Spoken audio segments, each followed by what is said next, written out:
Bonjour les amis, ce matin, est-ce que vous avez la pêche ou pas? Il y en a qui disent oui, il y en a qui disent non, ou il y en a qui répondent même pas. Eh bien, vous inquiétez pas, de toute façon, nous sommes là pour vous aider à retrouver votre bonne humeur.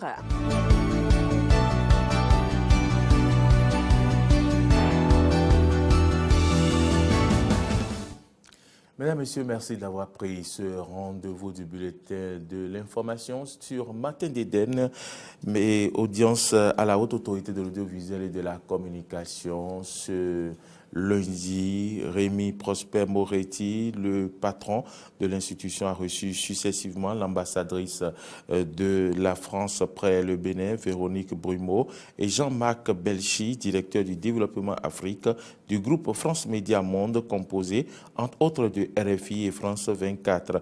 Je vous invite à présent à suivre les impressions des deux personnalités reçues ce lundi à la haute autorité de l'audiovisuel et de la communication. L'attaché audiovisuel régional rencontrait le président de la haute autorité de l'audiovisuel pour une audience de courtoisie. C'était la première fois que je le rencontrais. Il en va de même pour l'attaché audiovisuel. Et nous avons parlé de notre coopération. On a toujours eu une coopération ancienne avec la haute autorité, avec le CSA, mais également d'autres institutions françaises de l'audiovisuel. Et nous avons évoqué cette coopération à nouveau aujourd'hui avec le président qui a été installé récemment. Et nous sommes venus pour rencontrer le président de la HAC, que je ne connaissais pas, donc pour prendre contact sur les différents dossiers qui existent entre nous, notamment concernant la diffusion des RFI au Bénin, puisqu'on a une convention qui a été signée avec la HAC en 2016. Cette convention prévoit notamment l'organisation de sessions de formation pour les professionnels béninois de la communication. On a déjà organisé 2 sessions de formation au Bénin, dont la dernière était organisée par une journaliste de France 24 sur la prise de vue, la couverture d'événements en direct sur site. Et donc je suis venu voir la nouvelle autorité de la HAC pour discuter des sujets des futures formations que nous serons amenés à organiser au Bénin très prochainement. Cette édition se poursuit donc, ouverture ce lundi 11 novembre 2019 d'un atelier sur la vulnérabilité des personnes atteintes de tuberculose au Bénin. La réinsertion sociale des porteurs de tuberculose a été au cœur des réflexions. Racia Djodi et Romaï Devoshi nous font le point. D'importants progrès ont été réalisés au Bénin dans la lutte contre la tuberculose. Mais au plan social, le patient atteint de cette maladie reste insatisfait en raison de sa vulnérabilité. C'est dans ce cadre que cet atelier a été initié. Il vise à comprendre les causes et conséquences pour déterminer les pistes de solutions afin de minimiser la fragilité des patients. Certes, nous le guérissons, mais le patient tuberculeux vient avec nous du fait de la pauvreté pour beaucoup d'entre eux, et il sort de chez nous parfois encore plus pauvre, parce qu'en temps il a perdu son job, qui était déjà précaire, il a parfois été abandonné par sa famille, il sort avec des perspectives difficiles. C'est pour ça que nous nous sommes demandé s'il ne faut pas aller au-delà du purement médical et prendre en charge le patient de façon globale. Donc nous avons réalisé une enquête pour écouter les patients tuberculeux et nous nous réunissons aujourd'hui en mettant autour de la table différents secteurs qui peuvent intervenir dans la résolution des problèmes du patient. La rencontre réunit des participants intervenant dans le domaine de l'agriculture, du sport, les ONG et anciens patients tuberculeux pour des réflexions communes. Je travaille pour introduire l'innovation sociale dans la santé et la façon de donner les soins et d'améliorer les soins de la santé. L'innovation sociale étant de changer un petit peu ses lunettes pour regarder les problèmes et pour ensemble, avec les communautés locales, les gouvernements locaux, essayer de travailler ensemble. C'est aussi l'idée de cette réunion, d'essayer de mettre des gens qui ont moins l'habitude de travailler tous ensemble, pour une fois pendant 2 jours, de les faire réfléchir et de voir comment ensemble on pourrait arriver à faire des choses différemment. Alors il faut être humble, on ne va pas avoir 20 000 projets à la fin de ces 2 jours, hein, mais si on a quelques pistes de projets, 1 ou 2, sur lesquels après, à la fin et dans les mois à venir, on peut commencer à travailler dessus. À l'issue des 2 jours d'assises, il est attendu des participants une feuille de route claire pour aider les patients tuberculeux à améliorer leur quotidien. Journalisme et réduction des risques et catastrophes, c'est le thème de la formation qui a réuni vendredi dernier plus de 40 jeunes et journalistes, une initiative de jeunes volontaires pour l'environnement JVE. Elle s'est déroulée au centre Obama du campus d'Abomey-Calavi. Connaît Aïssé, Ayat Foué, Fiak Foitan pour le compte rendu. La réduction des risques et catastrophes au cœur d'un atelier au profit des jeunes et journalistes. Une formation de 2 jours dont l'objectif est de permettre aux participants de connaître leur rôle dans la prévention et la gestion des risques dans un contexte marqué par la multiplication des aléas et catastrophes dus au réchauffement climatique. Les journalistes généralement s'intéressent beaucoup au sujet en période de catastrophe. Donc nous nous sommes dit que c'était intéressant de permettre aux journalistes d'abord, de découvrir la thématique, puisque c'est une nouvelle thématique, de voir quels sont les textes au niveau international et au niveau national qui encadrent la gestion des catastrophes, mais aussi de permettre aux journalistes de prendre conscience du risque, parce que c'est la chose la plus importante. Et dans beaucoup de nos pays, notamment africains, c'est souvent quand on ne prend pas en compte ou on sous-évalue le risque que la catastrophe frappe de façon dans une certaine ampleur. Plusieurs communications ont marqué ces journées de formation. On peut citer les exposés sur les textes des conventions internationaux sur la gestion des crises et catastrophes, dont le cadre d'action de Hyogo et celui de Sendai, les stratégies régionales africaines et béninoises de réduction des risques et catastrophes et surtout le traitement de l'information en cas de catastrophe. Une communication assurée par Didier Hubé-Madafimé de la radio nationale. Quand ça arrive, comment les populations font? Parce que faut pas attendre, le journaliste ne doit pas attendre que ça arrive. Le journaliste doit être un journaliste d'investigation, savoir comment il faut faire, comment identifier les risques, comment il faut les traiter et tout ça là. C'est ce défi-là qui est aujourd'hui entre les mains des journalistes parce que, qu'on le veuille ou non, il y a le climat qui change et ces phénomènes-là vont se multiplier. Et si ces phénomènes-là vont se multiplier, il faut que déjà le journaliste joue son rôle en éduquant, en informant, en aidant les populations à savoir ce qu'elles doivent faire dès qu'il y a ces genres de phénomènes. Il identifie déjà les risques qu'il faut faire. La question de la prise en compte des ODD, Objectifs de développement durable, dans la réduction des risques et catastrophes a été également abordée au cours de ces journées de formation organisées par Jeunes Volontaires pour l'Environnement. Les journalistes ont également eu droit à des enseignements sur les premiers gestes de secours en cas d'accident ou de catastrophe. Vous le savez déjà, après le vote et la promulgation de la loi sur l'amnistie en ce qui concerne les personnes impliquées dans les violences post-électorales d'avril, mai et juin 2019, 63 détenus ont été libérés conformément à cette loi d'amnistie, un événement qui ne laisse pas indifférents les citoyens béninois. Ils se sont prononcés au micro ils se sont prononcés donc au micro de DNTV. Suivez plutôt.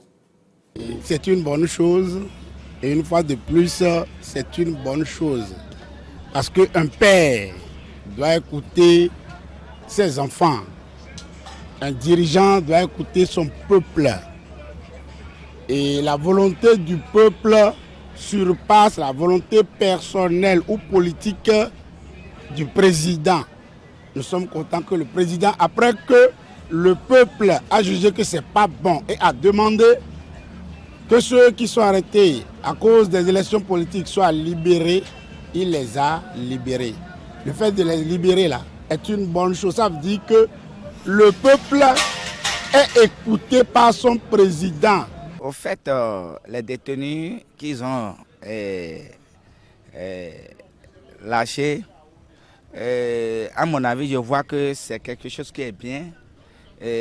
Si aujourd'hui le président décide et il a pris sa décision de les libérer, c'est une bonne chose. Ça donne la paix dans le pays. Et je vois que ceux qu'ils ont libérés là, eux-mêmes, ils vont prendre conscience d'eux-mêmes et savoir comment faire leur politique après. Mon avis se situe à deux niveaux. La première chose, c'est qu'il faudrait que le jeune béninois accepte que la chose de l'État ne peut pas permettre le désordre dans un pays. Libérer, oui. Un temps passé dans les verrous, c'est un temps aussi d'apprentissage. Maintenant, qu'est-ce qu'ils ont appris? De bien ou de mal, je ne saurais le dire. Mais une chose est certaine, ils vont sortir de là en sachant que les manifestations publiques ne sont pas des choses qu'on fait à la hâte ou à la va-vite. Nous ne devons pas suivre le mot d'ordre de qui que ce soit pour revendiquer nos droits dans un État. Si nous estimons que nos droits ont été violés, il faut écrire à travers les différentes cours qui existent. Aujourd'hui, c'est bien le président Patrice Talon les a donné une grâce. Demain, s'ils font la même erreur, c'est la force de la loi qui va les frapper. Je crois que c'est une très bonne chose. La libération, n'est-ce pas, des détenus politiques, on ne peut pas dire que c'est mauvais. C'est une très bonne chose. Mais il va falloir qu'on éclaircisse un peu, n'est-ce pas, cette situation-là. Quand on est jeune, on n'est pas censé, n'est-ce pas, de suivre un mot d'ordre d'un homme politique. On est doté d'intelligence et on ne fait pas de n'importe quoi dans un état de droit. Donc il faudrait que les jeunes comprennent que sous Talon, il ne faut pas faire de n'importe quoi, il faut respecter la loi. Ainsi se referme ce bulletin d'information. Merci de nous avoir suivis sur Diaspora FM 102.3 et sur Eden TV. Merci à vous, Maury Agouab, chers amis. Le bonheur, il est là, ne l'oubliez surtout pas, il est à portée de main. Il faut se focaliser sur le présent et véritablement vivre l'instant présent. On va rapidement observer une légère pause publicitaire et revenir pour la revue des titres. Notre santé dépend en majeure partie de la qualité de notre environnement. L'air que nous respirons, l'eau que nous buvons, les aliments que nous consommons. Nous avons donc l'obligation de maintenir nos cadres de vie propres et sains. C'est notre affaire à tous. Impliquons-nous à divers niveaux.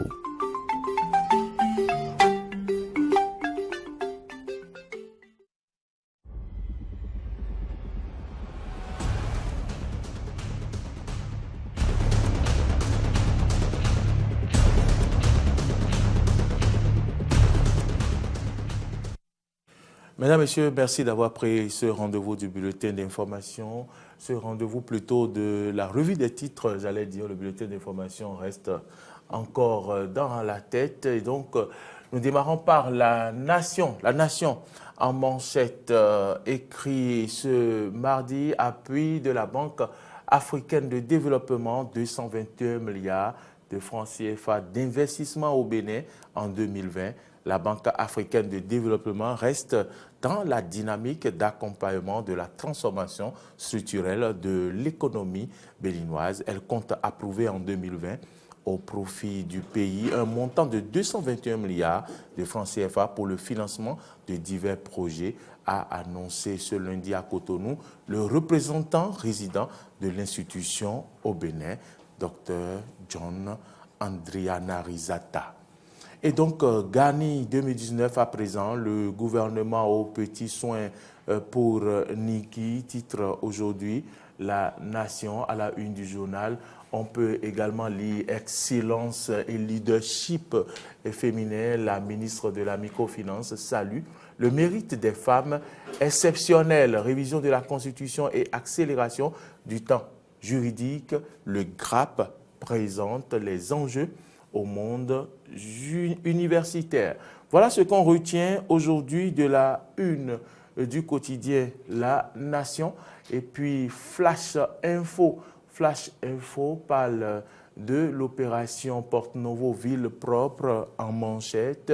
Et l'on peut lire Aziz Adjakwe sonne la grande mobilisation pour le 30 novembre prochain. À la une de Flash Info, décès du professeur Albert Thévoïlet, la fondation AHR regrette le départ d'un ami engagé. Lire le message de condoléances du président Nathanaël Koti.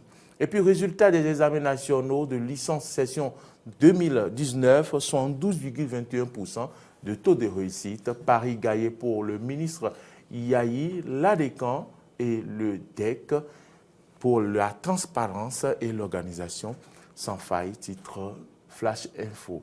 Libération à présent parle du décryptage de la Constitution modifiée et promulguée par Arifari Bako.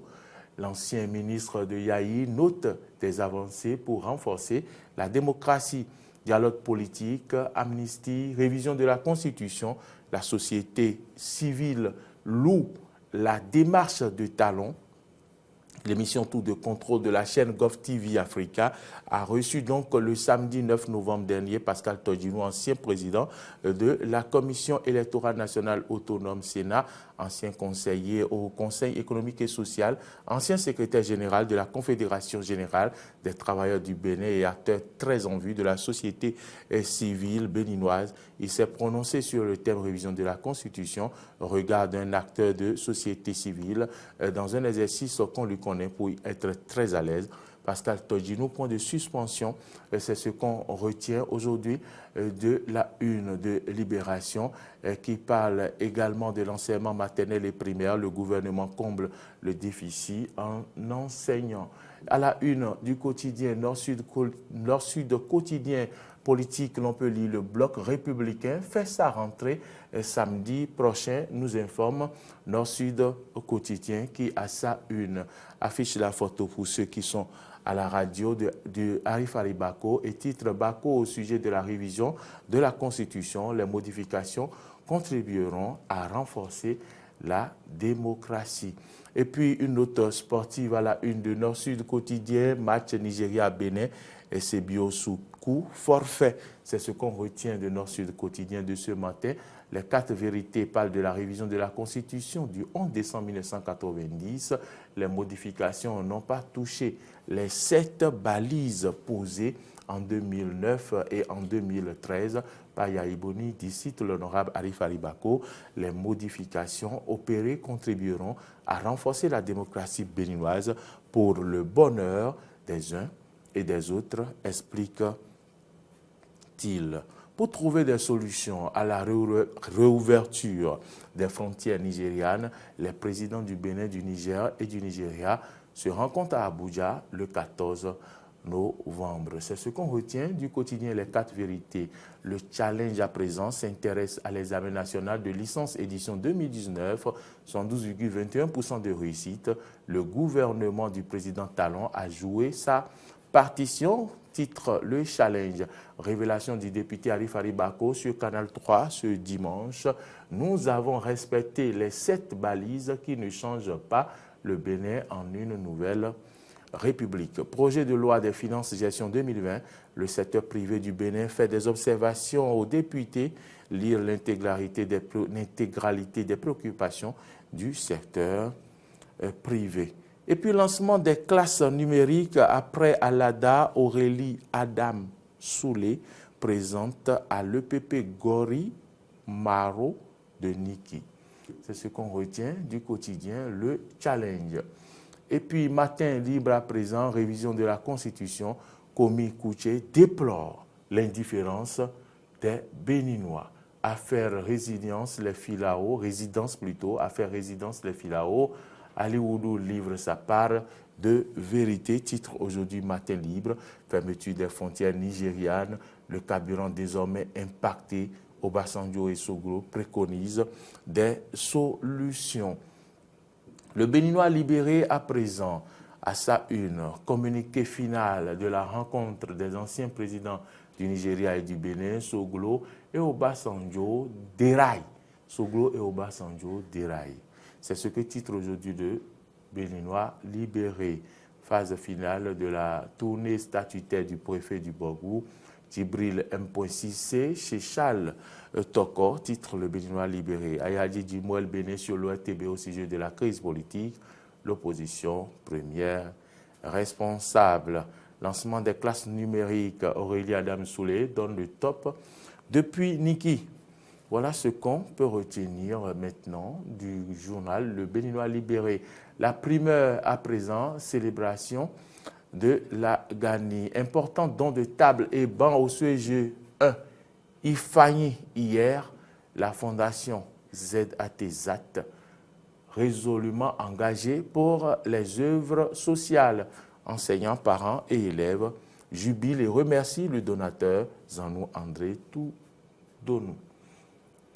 Fin de guerre politique, l'honorable Wallis Zoumarou et Dr Malik Gomina fument désormais le calumet de la paix. Le matinal examen national de licence 2019, 112,21% de taux de réussite, titre le journal. Les résultats de l'examen national de licence session de juin 2019 sont désormais connus. Ils ont été portés à la connaissance du public par la direction des examens et concours du ministère de l'Enseignement supérieur et de la recherche scientifique le lundi 11 novembre 2019. Réhabilitation du palais impérial de Niki, Bio Tchane réaffirme l'engagement du gouvernement. Voilà ce qu'on peut retenir, Natacha Kofi, de la une de la revue des titres de ce mardi. Nous sommes 12 novembre 2019. Merci aux auditeurs de Diaspora FM et aux téléspectateurs d'Eden TV de nous avoir suivis. Merci à vous, Maurice Agua. À présent, nous allons... Désolée. Un chat qui s'invite dans ma gorge. Donc, à présent, nous allons observer une pause publicitaire en bonne et due forme et revenir juste pour vous.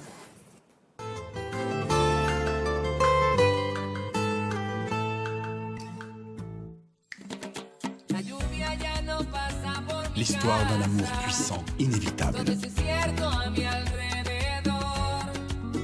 Un voyage douloureux dans un univers miraculeux. Eva Luna. Parfois, le destin joue des tours inattendues, mais tout est dans les cartes si vous n'osez pas regarder. Un événement tragique qui conduit à une expérience qui change la vie.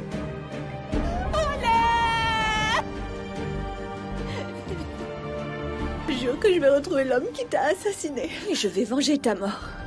Quand Eva rencontre l'homme de ses rêves, son pire cauchemar commence alors. Elle devient la cible la plus convoitée. On tente de la détruire et de la chasser des pensées de l'homme qu'elle aime. Parce que je ne supporte pas qu'une autre femme puisse s'approcher de lui. Tu te comportes parfois de façon obsessionnelle. Je suis une obsessionnelle. Mais rien ne pourra briser sa volonté. Et avec l'aide d'un allié secret... Mais moi, oui. Je commence à te faire confiance. C'est vrai? Eva. Retrouvez chaque jour à 20h30 2 épisodes d'Eva Luna, votre nouveau feuilleton. Eva Luna, de l'amour, des intrigues, du suspense et de la haine.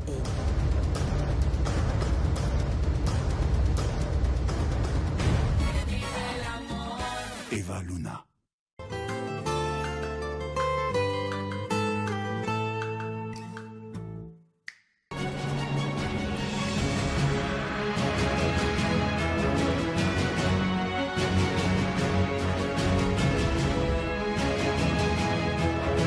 Dimanche politique, c'est toute l'actualité sociopolitique analysée par les spécialistes. Dimanche politique, c'est tous les dimanches à 12h et en rediffusion à 20h30 sur Eden Télévision et Diaspora FM.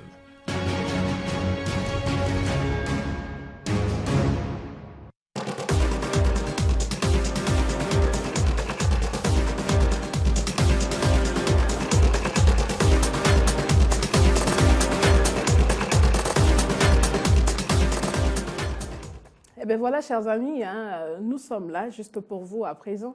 Hier, on parlait du miel. Aujourd'hui, elle nous en parle à nouveau. Et quand je dis elle, je parle bien évidemment de Teslani Kahungeyon. Bonjour, mademoiselle. Ou devrais-je dire bonjour, madame? Bonjour, monsieur. Ça ne ferait pas de mal. Hein. Bonjour, Natacha Koufi. Bonjour à nos téléspectateurs et à nos auditeurs du côté de Diaspora FM. Je vous souhaite un heureux mardi, tout simplement. Ah, d'accord. Je ne sais pas, elle a dit heureux mardi. J'ai entendu heureux mariage. Souhaitez-moi un heureux mariage, alors. D'accord, alors heureux mariage à vous. Merci, Natacha. Je sais que vous aviez lancé un appel d'offres pas plus tard qu'hier, mais C'était pas moi, c'était plutôt la famille, au nom de la famille Agua que je portais le message. Je m'en suis rendu compte. Alors aujourd'hui, Thessalonique, oui, on parle encore du miel, mais le miel en tant qu'allié de beauté, allié pour vos soins de beauté, de visage, pour une meilleure peau si vous voulez.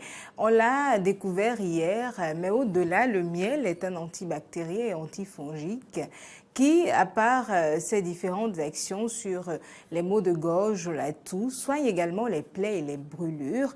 Mais plus loin, le miel rend la peau douce, les cheveux brillants et vous aide même à mieux dormir quand vous avez un massage à base de miel, par exemple. Alors, le miel, les utilisations basiques que nous avons pu avoir, c'est de mettre du miel dans de l'eau et laver votre visage ou l'utiliser comme masque capillaire. Ajouter le miel à du lait chaud, par exemple, vous aide également à dormir. Là, ce sont les usages basiques. Mais plus loin, là, nous avons une crème où on a du miel déchu qui peut être utilisé comme masque de visage pour justement les peaux qui sont acnéiques. Je ne suis pas la mieux placée pour vous donner les compositions. Ce sont juste des images de ce qu'on peut faire avec le miel que je vous propose. Et si vous avez besoin d'en savoir un peu plus sur les compositions d'un tel masque, je vous conseillerais d'aller vers des esthéticiens, des esthéticiennes ou encore des dermatologues qui maîtrisent beaucoup mieux ces différentes compositions. Je ne me mettrai pas dans leur peau, mais je vous donnerai juste les informations basiques pour les personnes qui ont besoin de miel pour améliorer un tant soit peu leur peau de visage ou leur peau tout simplement. Alors là, l'image précédente, j'aurais pas pensé une seconde que ce soit de la crème, comme vous dites. Hein. Oui. J'ai pensé que c'était du yaourt au miel. La crème, justement, au cours de ma recherche, j'ai compris que c'était du yaourt avec de la banane écrasée qu'on avait mélangée et du miel dessus ensuite. Bon, et on après, en ferait... moi, vous m'offrez le yaourt avec le miel sans la banane, pas besoin. Et on en fait un masque tout simplement. Hein, oui, bon, ça je vous connais. C'est sans commentaire, justement. Alors, le miel, dans l'image qu'on a pu voir tout à l'heure, avant de revenir sur celle dont vous parliez, on voit une jeune femme qui se met du miel voilà, au dos. C'est dire que le miel est un produit de beauté. Et son usage ne date pas d'aujourd'hui. C'est une utilisation qui remonte à plusieurs années, des décennies si vous voulez. Et parmi les meilleurs masques pour prendre soin de votre peau, surtout les peaux grasses et qui ont une tendance acnéique, on retrouve le soin de miel auquel on peut ajouter d'autres ingrédients. Certains vous parleront de citron, d'autres vous parleront d'argile verte et ainsi de suite. Mais une chose est sûre. Bon, ça. Voilà, le miel qu'on applique sur un visage. Oui, sur un visage. À l'aide d'un pinceau, là, c'est quand vous allez pour les soins de beauté. Sinon, chez vous, vous n'en aurez pas besoin. Pourquoi vous pouvez, hein? Il y en a qui oui, ont tout ça chez eux à la maison. Oui, vous pouvez, mais bon, après tout, c'est beaucoup plus facile pour nous de badigeonner le visage avec... Là, vous parlez pour vous. Tout le monde.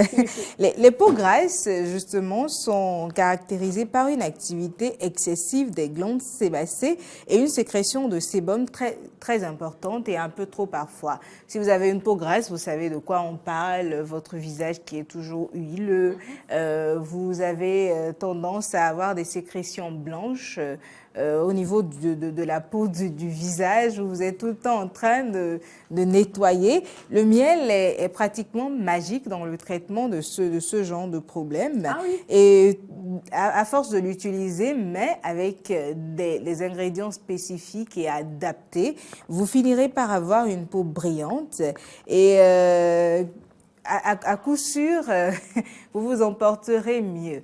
Je ne sais pas ce que vous êtes en train de voir véritablement ou ce que vous regardez sur les images, Natacha, Mais restons focus sur l'essentiel et sur le plus important, c'est le miel. Vous ne savez pas, mais il faut qu'on reste focus. D'accord. Oui, c'est le miel. Là, le miel est beaucoup plus utilisé dans les soins de massage sur l'image précédente.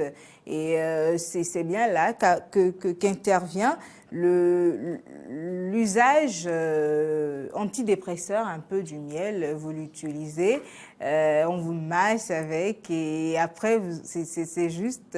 dodo, quoi. Vous avez juste envie de dormir.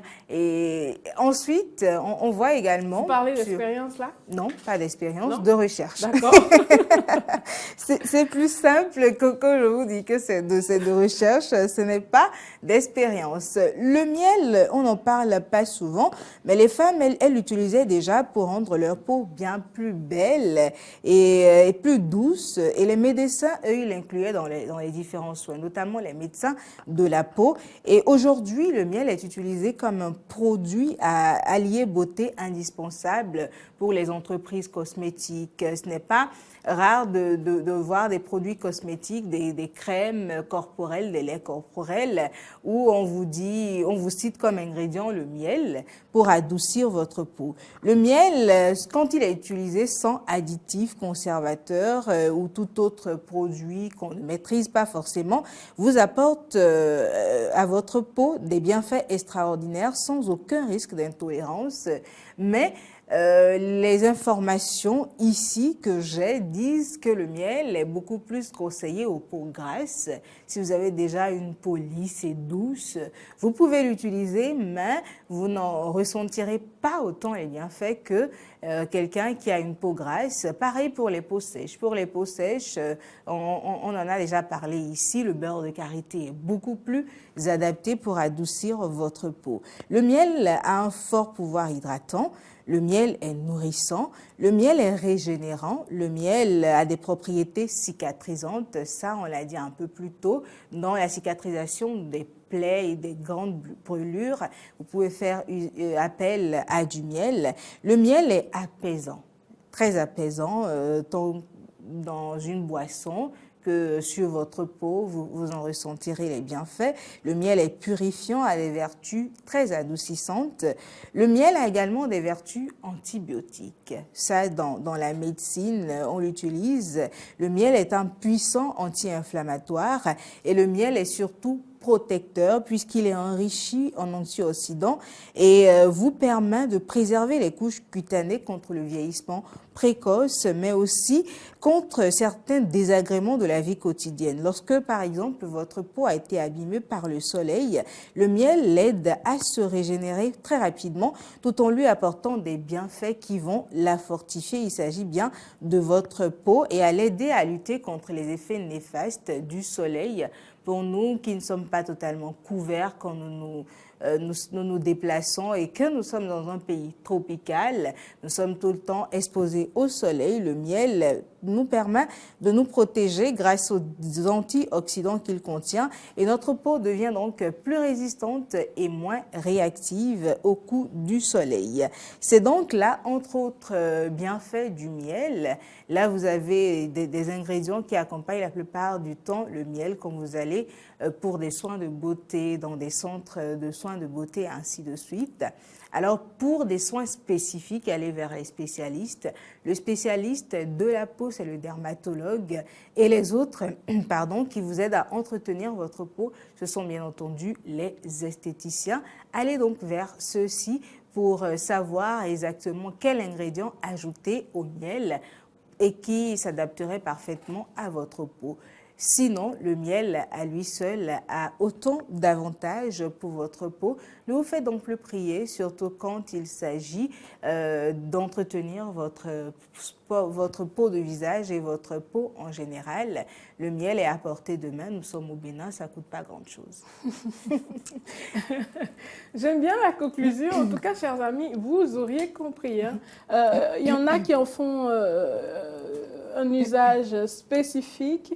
Il n'osera pas le dire en direct, je vous garantis. J'en mets au défi de vous dire. Il faisait de grands gestes tout à l'heure. Il ne le fera pas. Vous allez le faire? Qu'est-ce que vous en faites, vous, Maurice? Vous savez ce que je veux vous dire, Maurice? C'est un petit peu ce qu'on faisait à l'école. Assim, doa. Elle dit, assis dehors.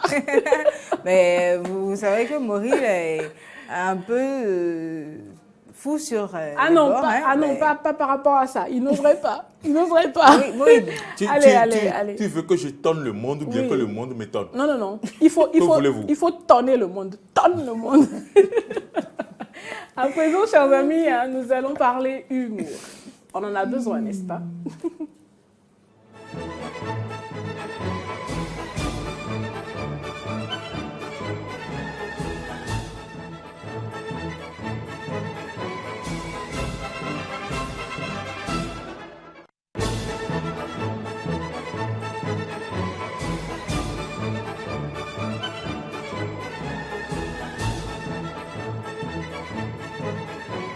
C'est qui ça? Why. Tonton, what is your name? My name. Yes, what is your name? My name now Ovuvouin. Close your mouth. Ovuvouin quoi? Tout ça là à cause de why? À cause de pourquoi? Moi je te demande de me donner ton nom et tu me dis Ovuvouin, mais je n'ai pas demandé le démarrage d'une voiture. Tonton, what is your name? My name now Ovuvouin. Why do you do that? Tonton, why do you do that? Are you serious? My name I call for you now. Okay, who gave you this name? My papa give me. Your papa? Okay, what is her name? Our papa name now Ovuvouin.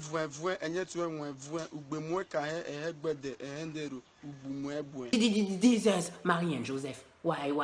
And what is your mama name? Mama name? Yes, your mama name. Mama name na Eh bébé, moi je sais pas comment tu te débrouilles dans ta vie, hein. Mais si nous, notre acte de naissance doit tenir sur une seule feuille, je suis désolée, mais chez toi, dans ta famille, vous avez des dossiers. Non, mais comment vous vous débrouillez dans la famille? Mais à les amis, lorsque tu écris ton nom, ton prénom, à la fin, tu auras besoin d'intercaler. Des noms comme Ovuvouin, Enetien, Voin, Oubemumbe. Attendez. Où est le vocabulaire? Quel est le respect accordé à l'orthographe? Ça s'écrit. Tu écris ton nom. Et dans la famille, il n'y a personne pour rattraper l'autre. Attends. Give me your brother name. Get out. Dehors. Si c'est pas dans ta tête que ça. Si c'est pas dans ta tête que ça, non mais moi. Ça doit jouer au tam-tam. La vérité, c'est que avec ce genre de prénom, c'est vrai que vous n'allez pas faire long feu sur terre. Ah non, je suis pas d'accord. Je suis pas du tout d'accord. Les gens vous emmerdez tout le temps, quoi. Et après, ça finit par vous agacer. Vous êtes obligé de découper votre prénom pour que chacun puisse prendre la partie qui non, je suis pas d'accord. Vous savez, ça me rappelle la blague du couple français qui va voir le psychologue. Je pense que je vous l'ai fait voir, cette blague, à un moment donné. Le couple français qui va voir... le couple africain qui va voir un psychologue français. Oui. Et ils ont un problème, en fait, ils y vont en famille. Donc, le couple et puis les enfants, ils vont voir un psychologue français. Et ça commence évidemment par « Comment vous vous appelez ?» Et c'est un couple nigérien qui donne son nom, un petit peu comme le monsieur de tout à l'heure, on vous voit, à la barre, quelque chose. Et au psychologue maintenant de répéter, OK, all right, Mr. and Mrs. on vous voit. Non. Are you okay? Are you crazy? Bon, ils délocalisent finalement leurs problèmes. Exactement. Ils disent, mais attendez, vous n'êtes même pas foutu de bien prononcer mon nom. Comment vous avez réglé le problème? Et ils changent de psychologue, ils vont chez un autre, ainsi de suite. Je crois qu'ils en ont vu 4 ou 5 finalement. Et le 5e, finalement, ça a été le même scénario chez tous les autres. Le 5e, finalement, ça n'a pas été facile. Mais il y est parvenu, quoi. Finalement, il fait « Oh, vous, voin. » You know. Mais ils n'étaient toujours pas contents, c'est dire que les Africains cherchent la poisse, ils cherchent les problèmes, il n'y en a pas, parfois, pas tout le temps. Donc, vu que la dame a réussi à prononcer le nom de famille comme il le fallait, ils ont cherché autre chose, quoi. Ils ont ajouté quelque chose. Donc, plutôt que comment vous vous appelez, je m'appelle vous voin, quoi, ici, quelque chose. C'est devenu « Oh, vous voyez, pour essayer robot, bababa, point. » Et puis, au point où Natacha puisse retenir et vous le répétez aussi bien, je pense qu'elle a suivi plus d'une fois cette vidéo. C'est ça. Allez, à présent, on va suivre un autre extrait.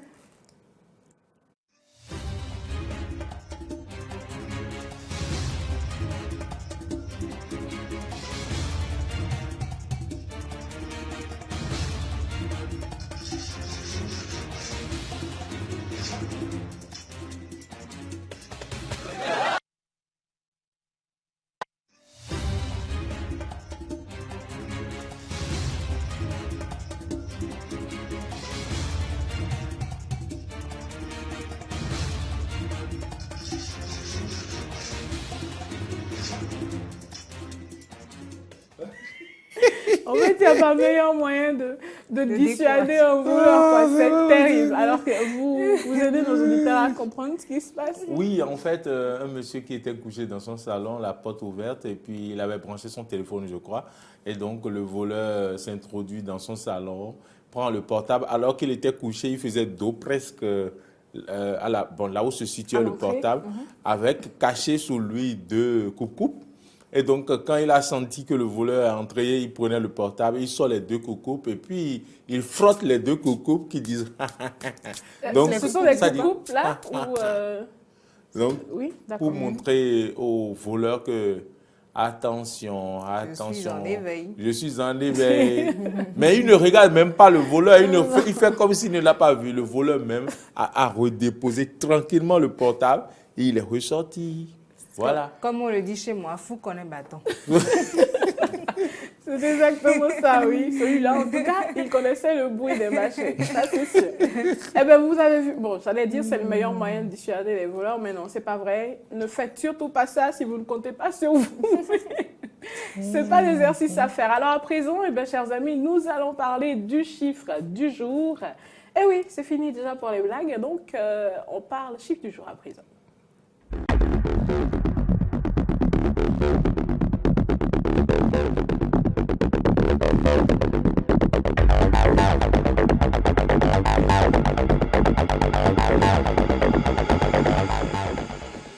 Eh bien voilà, hein, je vous avouerai très rapidement que je savourais le morceau qui vient de passer. Mais bon, voilà, j'ai retrouvé mes esprits. Alors, le chiffre du jour aujourd'hui, c'est le 112, enfin, on parlera de 112,1%. Alors, 112,1% de quoi exactement? Il s'agit du résultat aux examens nationaux de licence, session 2019. Moriagua. Oui, c'est bien cela, les résultats des examens, aux examens nationaux de licence sont connus depuis ce 11 novembre. Et donc, le taux, c'est bien, 72,21%, vous l'avez dit, taux de réussite. Comparativement à l'année dernière, 2018, on peut dire que ce taux est en baisse, puisque le taux de l'année 2018 était de 73,91%. Et ce taux est légèrement en baisse. On ne pourra pas de sitôt expliquer pourquoi ce taux est en baisse cette année. Donc, rappelons que ces examens se sont déroulés le 22 juillet 2019 sur toute l'étendue du territoire national. Et puis, nous avions eu 6728 candidats à cet examen. Et les examens nationaux de licence qui sont devenus pas presque, mais une innovation, puisque qu'ils vous souviennent dans un passé lointain, ou du moins récent, puisque ces examens n'ont commencé qu'en 2017, on n'avait pas des examens nationaux de licence ni de master. Et donc, chaque école, après avoir formé ses étudiants, évalue les étudiants à la fin de l'année à l'interne. Et après, les étudiants peuvent soutenir, prendre leur diplôme. Et ces diplômes-là peuvent être signés pour ceux qui sont affiliés au CAMES, par le CAMES, par le responsable, le fondateur, si je peux dire, de cette université. Et c'est quelques années après donc qu'ils étaient en train de penser comment permettre aux étudiants d'avoir un diplôme reconnu sur le plan national, puisque parfois, ces diplômes sont rapidement reconnus par les privés, mais au niveau du secteur public, on ne peut pas utiliser ces diplômes-là pour passer des examens, les problèmes d'équivalence et tout. Les réflexions, on en était là, mais il n'y avait pas véritablement de solution. Un début de solution a été trouvé où il faut déposer les attestations quelque part ou payer 25 000 pour qu'après ça soit signé. Et donc finalement, avec l'arrivée du nouveau régime, le régime du président Patrice Talon, avec premier ministre de l'enseignement supérieur, Marie-Odile Tanasso. Et donc, nous avons commencé par entendre les rumeurs que voilà, désormais, il va falloir que les établissements privés se conforment et que tout le monde se mette au pas pour des examens nationaux. Ça n'a pas été du tout la joie. Ça n'a pas été du tout la joie. Qu'est-ce qu'on n'a pas entendu? Quelle sortie on n'a pas vue? Qu'est-ce que certaines écoles, universités n'ont pas dit? Il y avait quand même un bloc, et de côté, l'autre bloc qui était pour, l'autre bloc qui était contre. Donc, je ne vais pas revenir sur certains détails ici. Mais tout compte fait, la ministre, on a remarqué qu'avec le soutien du gouvernement, la ministre a foncé droit et est restée droite dans ses bottes.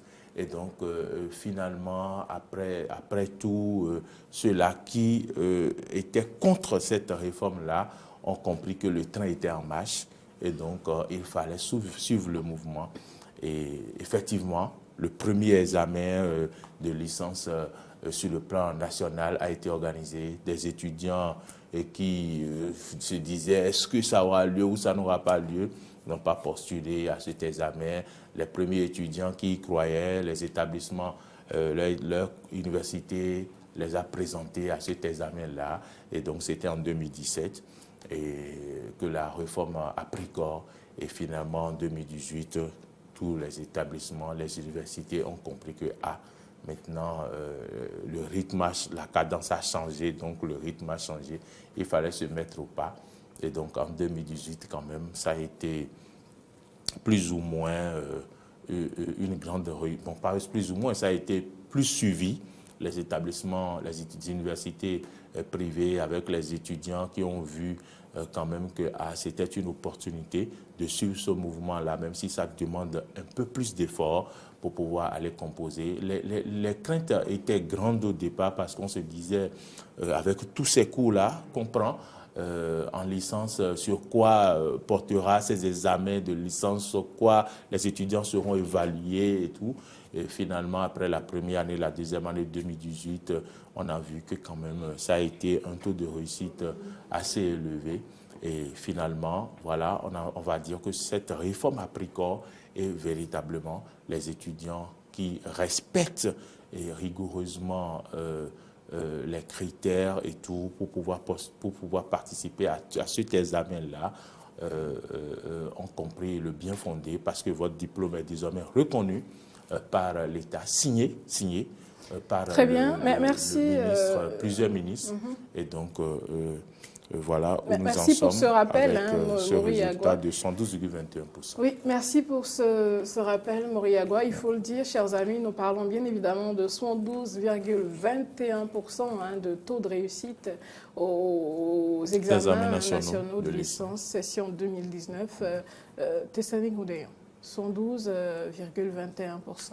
Oui, comparé à l'année précédente. Oui, et nous avons un élément de comparaison, mais est-ce que nous avons véritablement à l'heure actuelle les différentes causes ou les différents détails qui nous permettront de mieux évaluer cette baisse-là au niveau du taux de réussite au plan national parlant? De l'examen de licence, je ne pense pas. Les résultats ne sont tombés qu'hier. Est-ce qu'il y a eu moins de candidats cette année que l'année précédente? Est-ce que moins d'établissements ont présenté des étudiants? Est-ce que je me pose quelques petites questions? Mais une chose est sûre, je pense que nous restons dans une moyenne de réussite qui devrait rassurer et parents, et étudiants et promoteurs d'établissements. 72,21%, il faut dire donc que cela est resté dans la mesure des possibilités ou des capacités des apprenants, parce que si sur 100, 72 ont pu tirer leur épingle du jeu, enfin je fais le calcul rapide comme ça, parce qu'ils n'étaient pas 100, mais sur 100 étudiants, au moins 72 ont pu tirer leur épingle du jeu pour le compte de cette année. Je pense que c'est satisfaisant et qu'on peut se réjouir du fait qu'aujourd'hui, après 3 années d'implémentation de cette réforme-là, elle puisse tout de même porter des fruits, elle puisse mettre tout le monde d'accord. La seule interrogation aujourd'hui, moi, à mon niveau, est de savoir ce qui se fera ensuite. Parce qu'au lancement de l'examen, cette année, l'ancienne ministre de l'Enseignement supérieur, Marie-Odile Atanasso, faisait comprendre que les examens ne s'arrêteront pas pour autant, alors qu'au départ, il était prévu justement qu'après que les établissements aient réussi à obtenir leur certificat de conformité, dans ce cas, ça c'est pour les partis politiques, mais il y avait justement un document qui devait certifier la qualité de la formation donnée par les différents établissements. Certains ont été définitivement fermés, d'autres ont reçu l'agrément justement pour continuer à donner les cours dans différentes filières. Ce qui était prévu au départ, c'était justement qu'après l'obtention de l'agrément, chaque établissement reste dans la posture de continuer à donner les diplômes co-signés aux étudiants. Mais elle nous a fait comprendre que malgré la délivrance des agréments, l'examen ne s'arrêtera pas pour autant. Est-ce que cela continuera à rester un épineux problème pour les universités qui jusque-là ne suivent pas le pas, parce qu'il y en a qui à ce jour n'ont pas pris sur eux de présenter des étudiants, et ces étudiants sont obligés de se présenter en candidature libre. Est-ce que cela continuera comme ça quand on sait qu'on investit énormément dans une école qui après n'est pas à même de nous accompagner dans le processus pour aller à un examen, ou comment est-ce que les choses se feront pour améliorer les conditions, aussi bien pour les étudiants, les parents d'étudiants qui en ont également de la peine, et pour ces établissements-là, quelle est la formule à trouver, parce que beaucoup de ces établissements qui ne présentent pas des étudiants ont reçu tout de même leur agrément. Est-ce qu'ils continueront à refuser? Pour d'autres, aujourd'hui, ils ne refusent plus. Ils leur disent juste, si vous en avez les moyens, allez déposer vos candidatures pour l'examen, même pas au nom de l'établissement. Est-ce que les choses s'harmoniseront pour le compte de l'année à venir, puisque les agréments sont déjà disponibles? Je pense même que la phase de réclamation et tout ça est passée. Qu'est-ce qui se fera véritablement pour que le système mis en place puisse mieux prendre et soit instauré, que les balises soient mises pour que chacun puisse avoir gain de cause dans cette affaire qui reste à notre avantage tout de même? Et oui, une affaire qui reste à notre avantage, vous l'avez dit, Mori Agua et Tessaning Rodéon, merci à vous. Merci d'avoir été présent, en tout cas, sur ce plateau pour cette phase spécifique. Alors, le taux de réussite aux examens nationaux de licence session 2019, cette année, c'est un taux qui s'élève à 112,21%. Je pense que la question que je me pose en tout cas, et ça doit être le cas pour la plupart d'entre vous véritablement, c'est de savoir pourquoi est-ce que cette année, nous avons ce taux-là. Les éléments pour en discuter, nous les aurons d'ici là, et on se permettra bien évidemment de revenir sur le sujet. Oui, Mori Agua. Non, en fait, je faisais une confusion. Je pensais plutôt au BTS qui se passait à Abidjan. Bon, je faisais une confusion, en fait. Et là, je la retrouve, vous esprits. Alors, oui, en fait, alors chers amis... Je me disais si cet examen-là n'était pas précédemment passé dans un autre pays, alors que c'était le BTS. Le BTS qu'on pouvait passer à Abidjan. Très bien. À présent, chers amis, nous allons ainsi donc clore le chiffre du jour d'aujourd'hui.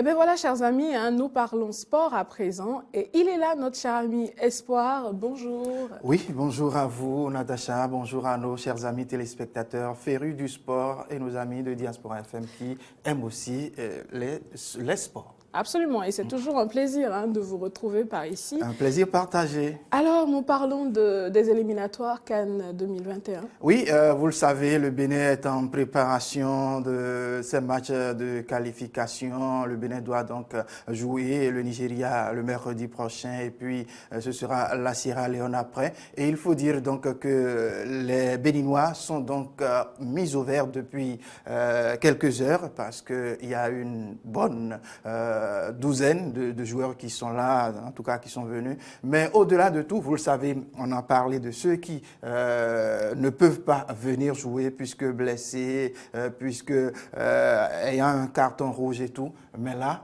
un nouveau coup dur pour Michel Dussuyer. Il va s'agir donc de l'absence de Sebio Sokou, comme on l'appelle, ce joueur qui est devenu le cadre, un des cadres donc de ce milieu des écureuils du Bénin depuis les éliminatoires de la CAN passé.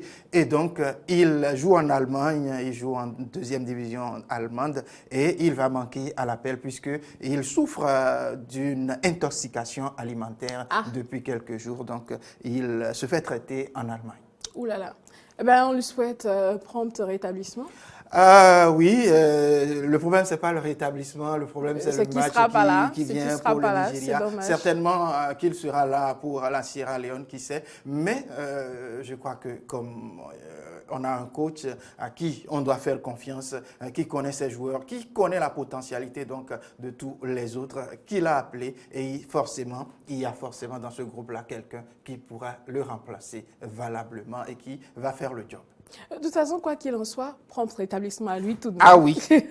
À lui tout de même, on ne va pas être méchant. Alors, non, ensuite, pas du tout, parce que c'est un compatriote. D'ailleurs, c'est pas tous les Béninois qui sont du côté de l'Hexagone ou qui sont de l'extérieur, qui jouent ou qui ont accepté venir défendre notre maillot. Et s'ils viennent, ceux-là, il va falloir donc les encourager, les soutenir à tout point de vue. Absolument. Et nous allons donc également souhaiter, est-ce qu'on va souhaiter bonne chance, non? Que les mânes de nos ancêtres, c'est une expression que j'ai apprise récemment, depuis peu, du coup je me plais à le dire tout le temps. Pas? Eh bien, que les mânes de nos ancêtres accompagnent nos chers écureuils, qu'ils nous reviennent avec la victoire. Ils vont quitter d'ici quelques heures, certainement demain. Et bon, ils vont nous revenir avec tout au moins un point, c'est ce qu'on espère.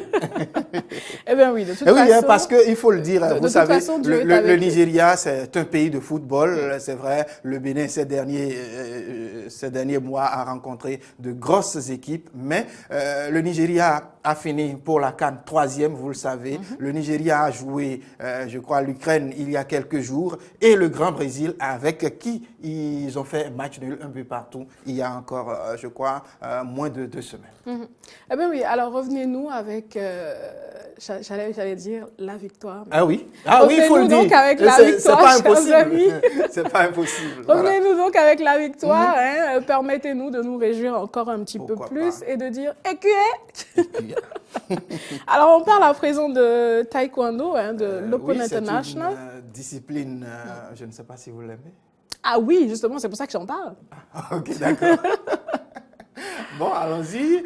Il faut dire qu'il y a eu l'Open de taekwondo, donc l'Open international qui s'est tenu à Porto-Novo, c'était la semaine écoulée. Et donc le Bénin qui a réussi à rafler beaucoup de médailles dans cette compétition. C'est une razzia pratiquement, il faut le dire. Je vous rappelle que le Bénin était là, le Niger, le Togo, le Burkina Faso et le Ghana. Le Ghana qui termine avec 0 médaille, donc 0...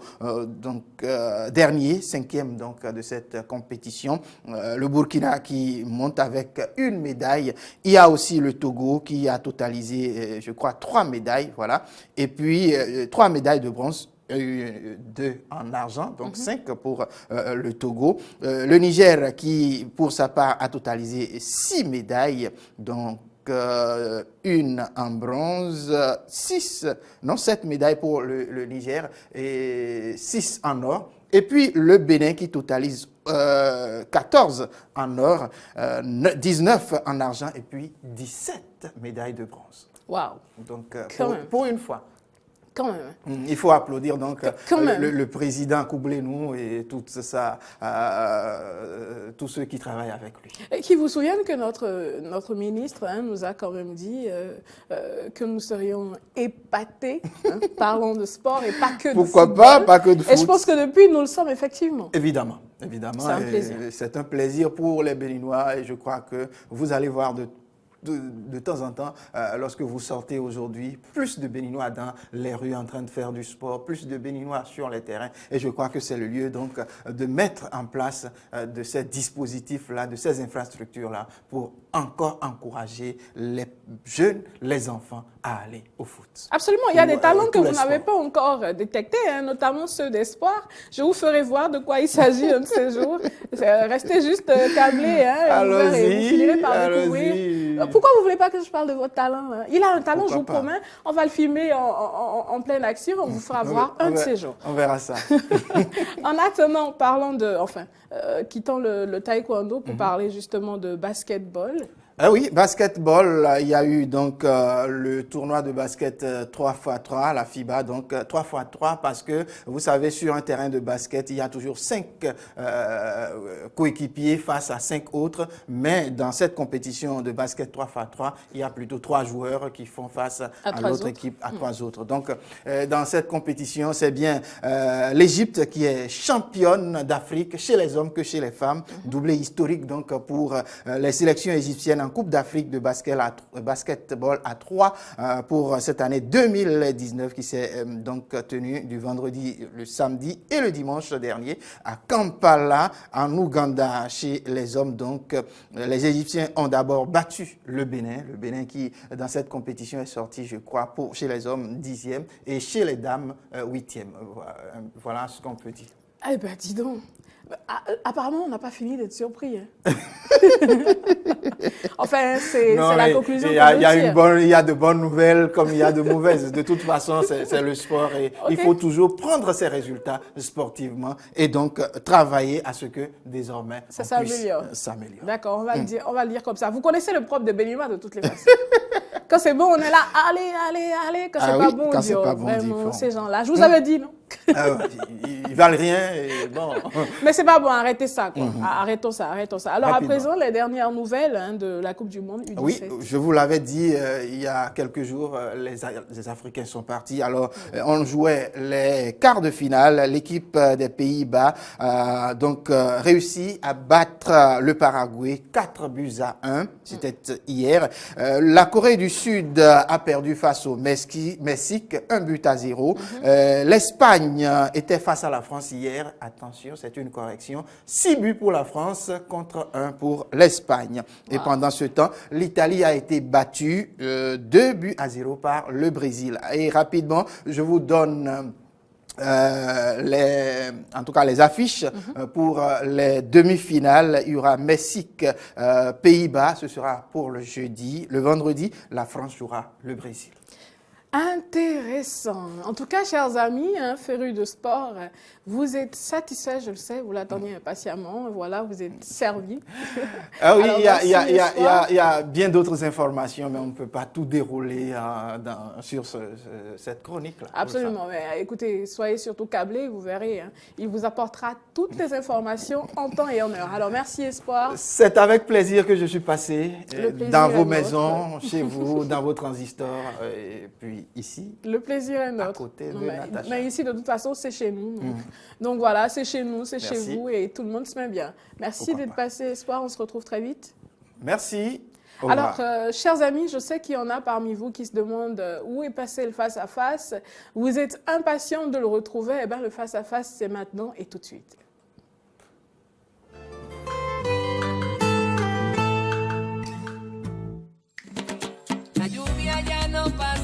L'histoire d'un amour puissant, inévitable. Un voyage douloureux dans un univers miraculeux. Eva Luna. Parfois, le destin joue des tours inattendues. Mais tout est dans les cartes si vous n'osez pas regarder. Un événement tragique qui conduit à une expérience qui change la vie.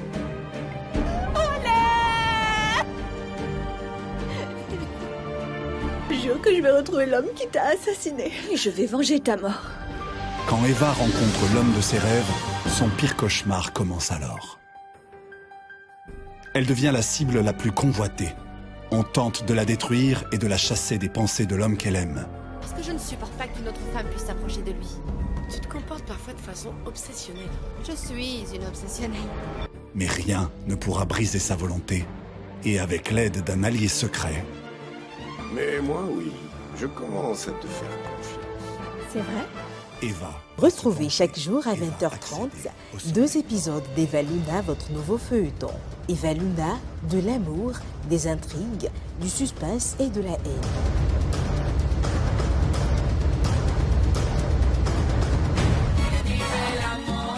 Eva Luna.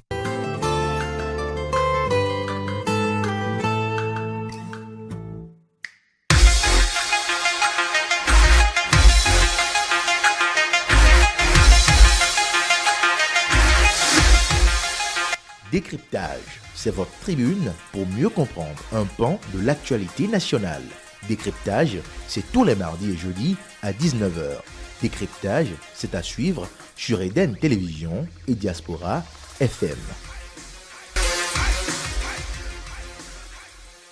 Eh bien, nous sommes de retour, chers amis. Justement, je vous l'annonçais, le face-à-face, c'est pour maintenant et tout de suite. Et Maury Agua reçoit pour nous aujourd'hui. Est-ce que vous avez l'habitude de suivre Radio Tokpa? En tout cas, c'est par là-bas que moi, je l'ai connu. Et ce nom, il est pas mal connu tout de même, hein, Monsieur Gbagidi. Quand on dit Monsieur Gbagidi, on pense à quoi? Oui, vous avez compris. Alors, Maury Agua, on pense à quoi? Non, ils ont compris. Vous allez le leur dire d'ailleurs tout à l'heure. Ben, nous allons recevoir pour vous aujourd'hui Ernest Gbagidi et je vais le présenter davantage dans un court instant. Absolument. Alors, restez scotchés à vos postes, quels qu'ils soient. On plante à présent le décor et on vous revient.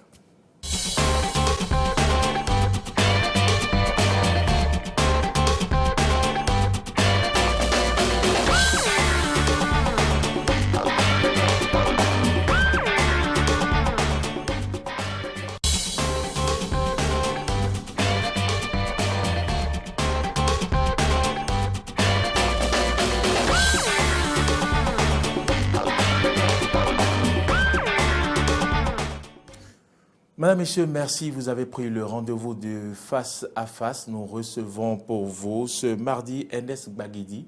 Il est consultant, formateur, qualité, président de Bénin Santé et suivi du consommateur. Nous parlerons d'un thème aussi simple. Monsieur Ernest Gbagidi, bonjour. Bonjour, monsieur le journaliste. Merci d'avoir accepté notre invitation malgré votre emploi du temps très chargé, il faut le dire. Non, pour la cause des populations, pour la promotion de votre chaîne de télévision, nous devons nous plier en 4 pour répondre à vos appels. Merci encore, Association des consommateurs pour la forme ou pour la défense réelle des consommateurs. Ernest Gbagidi, que faites-vous au quotidien à travers votre association des consommateurs pour la défense des consommateurs, pour la défense des intérêts des consommateurs? Oui, c'est vrai. Je crois une fois encore merci. Merci pour l'occasion que vous nous donnez et pour réaffirmer aux consommateurs béninois que notre organisation est là pour continuer la veille réglementaire, la veille citoyenne. Notre organisation est là pour faire la promotion de la qualité. Notre organisation est là pour continuer la sensibilisation. Notre organisation est là pour faire de la recherche. Notre organisation est là pour défendre les consommateurs. Donc, il y a certes des choses, et quand je parle de recherche, par exemple, on ne peut pas voir.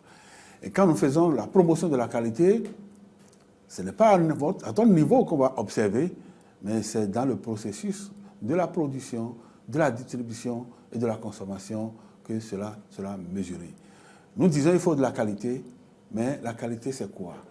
Nous sommes pendant longtemps mis dans cette dynamique pour que tout ce qui a comme infrastructure qualité au Bénin soit activé afin que les entreprises puissent acheter cette approche qu'elles vont mettre à la disposition de la production, à la disposition de tout le mécanisme qui va concourir désormais à la consommation.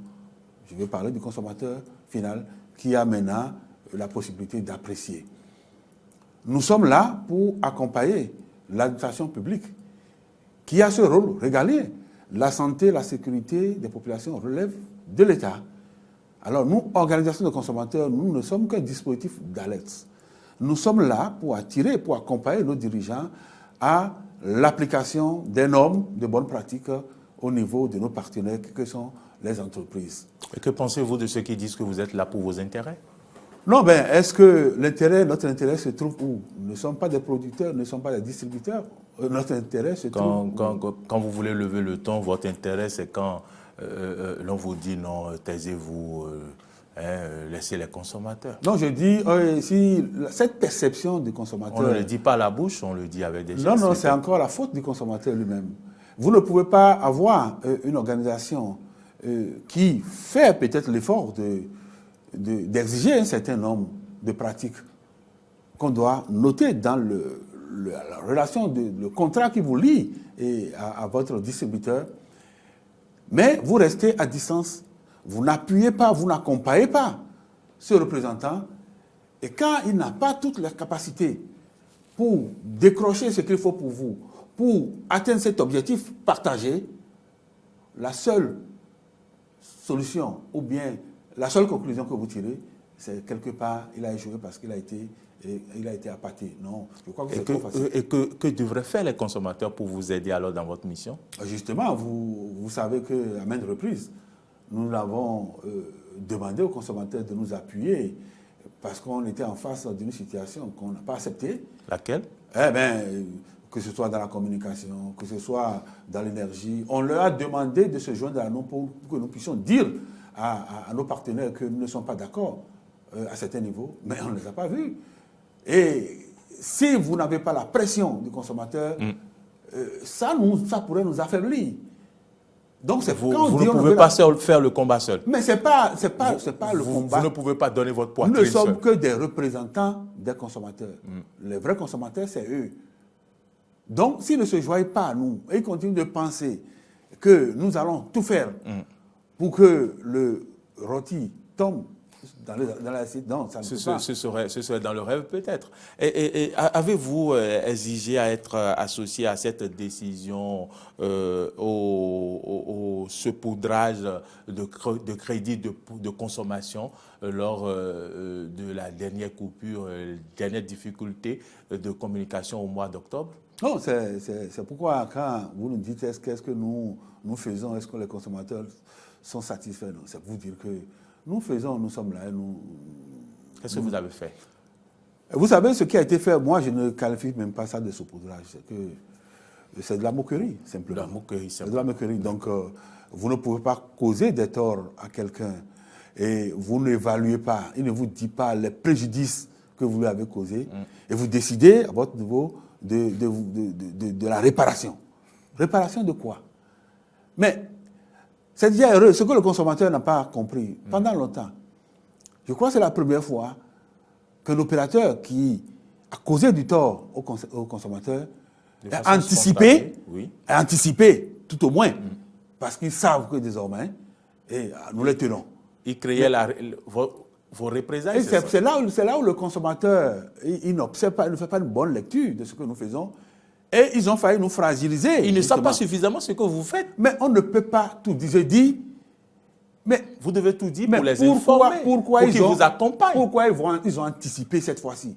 Dites-nous. Les gens n'ont qu'à s'interroger. Dites-nous. C'est parce qu'ils savent que nous sommes là. Et quand nous allons rentrer dans le mécanisme de réparation, ce serait vraiment amer, mais ça n'a pas raté. Ça n'a pas raté parce que ce qu'ils ont fait, je ne peux pas reprocher à quelqu'un qui me piétine, qui dit excuse. Il dit excuse, d'accord, mais moi j'attends de voir s'il ne m'a pas écrasé le pied d'abord. Et j'irai en consultation, je vais lui envoyer la facture. Donc en fait, ils l'ont fait, mais ça n'a fait qu'aggraver la situation. Ah oui? Ah oui, mais parce que quand vous demandez à tous ceux-là de consommer un certain nombre de crédits en un temps record, alors que vous savez que, je prends l'exemple d'un petit tuyau. D'accord. La bande passante n'est pas suffisante. Voilà, on met la pression. le tuyau va exploser. Tout à Donc, c'est la même chose. Donc, ils n'ont fait que déplacer et le compliquer problème. la situation. Donc, nous n'avons pas été d'accord. Nous avons saisi l'autorité de régulation et qui, cette fois-ci, une fois encore, je dirais, a pris le dossier. Et je crois qu'ils ont compris et qu'ils ont fait un saut inutile. L'ARCEP a tapé du poing sur Tout la à table. fait. Vous étiez dans l'ombre de l'ARCEP. Non, nous ne sommes pas dans l'ombre. Quand vous dites dans l'ombre, ça veut dire que nous sommes des appendices de l'ARCEP. Non, nous sommes des partenaires de l'ARCEP. Je voudrais dire que vous avez tenu, voilà, de par notre impulsion, le problème notre pression. par un autre couloir. Voilà, non, parce que c'est le couloir normal. C'est Il faut que les consommateurs comprennent. L'ARCEP n'est pas là pour rien. L'ARCEP est là pour protéger les consommateurs, pour protéger les intérêts de l'État et pour faire en sorte que les entreprises continuent de travailler et qu'elles payent leurs redevances. Il faut comprendre. Alors, c'est l'ARCEP qui a élaboré les documents, les règlements qui nous permettront désormais d'instruire toutes les plaintes des consommateurs. Et quand un problème se pose, nous avons, nous, organisateurs de consommateurs, le premier organe que nous allons saisir, c'est l'ARCEP. Et l'ARCEP, à son niveau, a l'obligation de nous aider à clarifier la situation. Et c'est quand l'opérateur ne veut pas écouter, obtempérer, mais la loi nous donne la possibilité, et l'ARCEP, l'autorité, c'est la possibilité de monter d'un cran et d'aller au tribunal. Et c'est ce qui s'est passé exactement. Et quand nous avons saisi l'ARCEP, nous avons dit, bon, qu'est-ce qui s'est passé? Et l'autorité aussi, n'étant pas impliquée directement dans ce semblant de réparation de dommages, mais ils ont été appelés. Mais je vous dis, c'était une rencontre tripartite. Oui. Donc, ces opérateurs en cause étaient là, les organisations de consommateurs étaient là, et l'ARCEP était là. Et le débat a été fait. Et la décision a été prise. Mais la suite de cette décision prise, on n'a pas encore les résultats. Non, vous l'aurez. Pourquoi ça dure comme ça? Non, ça dure, vous l'aurez parce que... Ouais, ça dure peut-être parce que ce que nous avons exigé, ce n'est pas aussi facile que ça. Rappelez-nous ce que vous avez dit. Non, il ne me revient pas de le dire tout de suite. Non, je vais laisser la primeur à l'autorité de le dire. Mais je vous dis qu'ils vont revenir pour réparer le tort qu'ils ont causé. Ce que vous avez décidé est que le réseau GSM rembourse, envoie ce qu'il faut, les fonds directement sur les comptes de chaque consommateur, quant au consommateur de l'utiliser comme il l'entend. Et ça, vous savez est-ce que c'est un secret Non, est-ce que vous savez que ce que vous voulez dire là, c'est pas facile d'obtenir ça là de nos Non, pas du tout. Ça, c'est vrai. Et non seulement, ce n'est pas que vous en faites ce que vous voulez et quand vous voulez. Quand vous voulez. D'accord. Ce n'est pas qu'il faut l'utiliser en 24 heures ou en 72 heures. Donc, c'est vous dire. Une décision, il y a la motivation de la décision qui va sortir. C'est pourquoi je dis, il ne me revient pas et je ne veux quand même pas rester dans l'euphorie. D'ailleurs, vous venez de dire, il aurait fallu que ces opérateurs respectent cette décision. Et là, je pourrais expliquer toutes les implications et tout ce qui a été fait en amont pour que nous en soyons vraiment là. 13 minutes, ça passe très vite. Est-ce que désormais, vous montrez la voie, vous donnez du temps? Est-ce que désormais, on peut dire que les prestataires peuvent craindre les représailles des associations des consommateurs? Pas désormais, ils ont commencé. C'est pourquoi je vous dis, observez leur comportement désormais. Mais prenez l'historique quand même de la téléphonie mobile. Nous sommes partis de... L'association des consommateurs n'existe donc pas pour la forme. Pas pour la forme, mais elle ne saurait hésiter et être pertinente si vous ne les accompagnez pas. C'est pourquoi je vous salue ce matin. Mais il vous revient aussi de temps en temps de chercher à savoir ce que nous faisons à travers ces genres d'émissions et les populations pourront comprendre effectivement que nous nous battons pour elles. Vous veillez au grain, à vos temps perdus, que faites-vous, M. Gbagidi? À titre personnel? Oui, à vos heures perdues. Non, mais je suis, vous savez, comme vous l'avez dit, je suis consultant qualité, je suis dans la formation, je suis dans l'accompagnement des entreprises pour aller à la certification s'il le faut.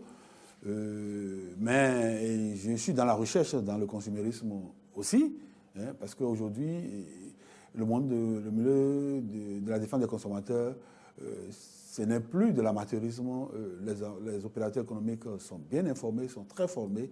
Donc, il faut y aller de manière très professionnelle Donc voilà ce que nous faisons. Donc, quelles sont les relations de Bénin Santé et suivi du consommateur avec d'autres associations dans d'autres pays? Ah non, nous sommes très avancés. Et nous, notre organisme Bénin Santé est d'ailleurs membre de Consumers International, qui est la Fédération mondiale des organisations de consommateurs. Nous étions il y a quelques mois déjà au Portugal pour le congrès mondial.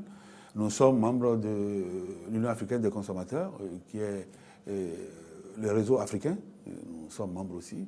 Et bien d'autres réseaux au niveau de l'UMOA et de la CEDEAO. Donc c'est vous dire que ne voyez pas en vase clos. Il y a des informations que nous partageons et nous avons réussi à détourner des produits de mauvaise qualité qui auraient pu échouer sur notre port parce qu'on a eu l'alerte de nos collègues des autres pays. Donc il y a des choses que nous faisons que nous ne révélez pas sur la place publique. Parce que là aussi, ça fait partie de la stratégie utilisée.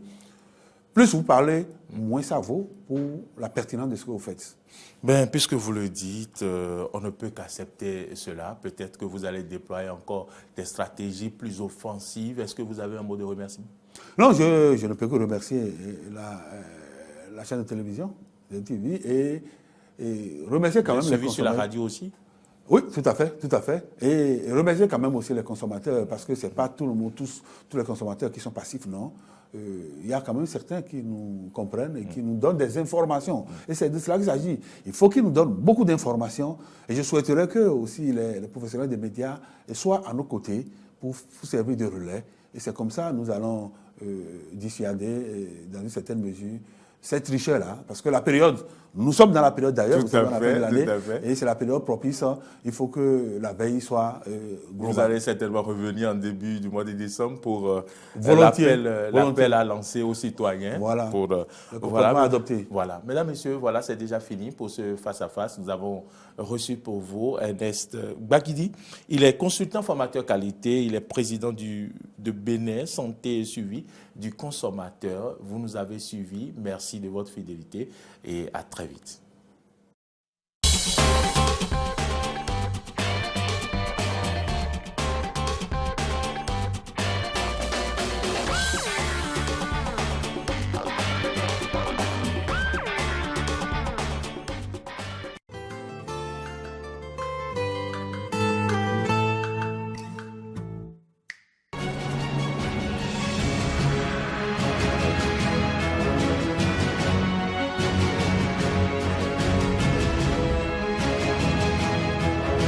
Dimanche politique, c'est toute l'actualité sociopolitique analysée par les spécialistes. Dimanche politique, c'est tous les dimanches à 12h et en rediffusion à 20h30 sur Eden Télévision et Diaspora FM.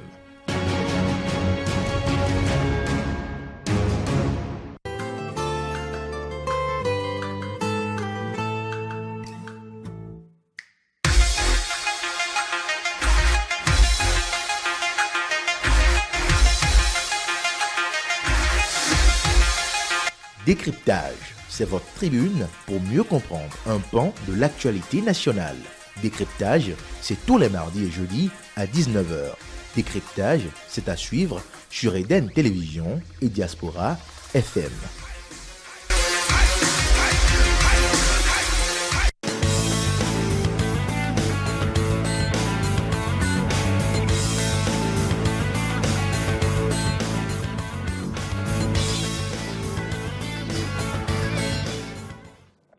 Eh bien voilà, chers amis, vous auriez compris.